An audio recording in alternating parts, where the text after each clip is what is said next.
আলহামদুলিল্লাহি ওয়া কাফা ওয়া সালামুন আলা ইবাদিহিল্লাযীনা ইসতাফা আম্মা বাদ।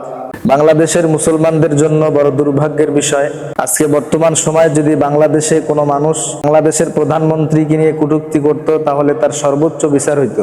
বাংলাদেশে যদি কোনো নেতৃবর্গ স্থানীয় লোকদের নিয়ে কোনো কটূক্তি করা হইতো তাহলে তার সর্বোচ্চ বিচার হইতো।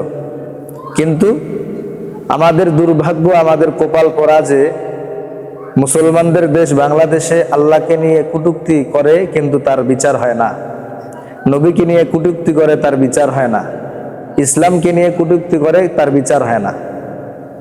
অথচ এর উল্টা যারা মুসলমান, ইসলাম, আল্লাহ এবং নবীকে নিয়ে কটূক্তি করে তাদের বিরুদ্ধে স্লোগান দিলে, তাদের বিরুদ্ধে কথা বললে আইনগত তাদের বিরুদ্ধে ব্যবস্থা নেওয়া হয়।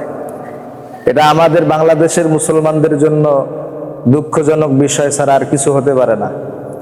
আজকে আবুল সরকার নামে বাউল নামের ফাউল ভণ্ডরা আল্লাহকে নিয়ে কটূক্তি করছে, কিন্তু এখনো পর্যন্ত বাংলাদেশের কোনো প্রশাসন এর বিরুদ্ধে আওয়াজ তুলে নেই, কথা বলে নেই। এখনো পর্যন্ত দেশের যারা দায়িত্বশীল আছে তারা এর বিরুদ্ধে কোনো কথা বলে নেই। তার মানে বোঝা গেল বাংলাদেশের সব মানুষ এখন হুজুগে বাঙালি, বাংলাদেশের সব মানুষ এখন নিজের সম্মান খুঁজে বেড়ায়।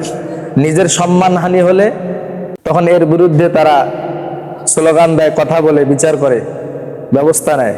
কিন্তু দুর্ভাগ্যের বিষয় হলো আমাদের বাংলাদেশে আল্লাহ তাআলার সম্মান নাই, আমাদের বাংলাদেশে নবীজির সম্মান নাই, আমাদের বাংলাদেশে ইসলামের কোনো সম্মান নাই। যার কারণে ইসলাম বিরোধী, নবী বিরোধী, আল্লাহ বিরোধীদের কোনো শাস্তি আমাদের বাংলাদেশে হয় না।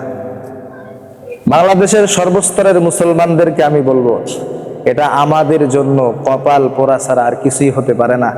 এখনো পর্যন্ত যদি আমরা এগুলোর বিচার দাবি না করি বা এগুলোর বিচার আমরা না করি তাহলে অদূর ভবিষ্যতে আমাদের উপর আল্লাহর গজব আসতে পারে। এজন্য সকল মুসলমান আপনারা সজাগ হন। আল্লাহ বিরোধী, নবী বিরোধী, ইসলাম বিরোধী কর্মকাণ্ডে যারা লিপ্ত এদের সর্বোচ্চ শাস্তি যেন বাংলাদেশে হয়, আর সর্বোচ্চ শাস্তি হইল এদের মৃত্যুদণ্ড।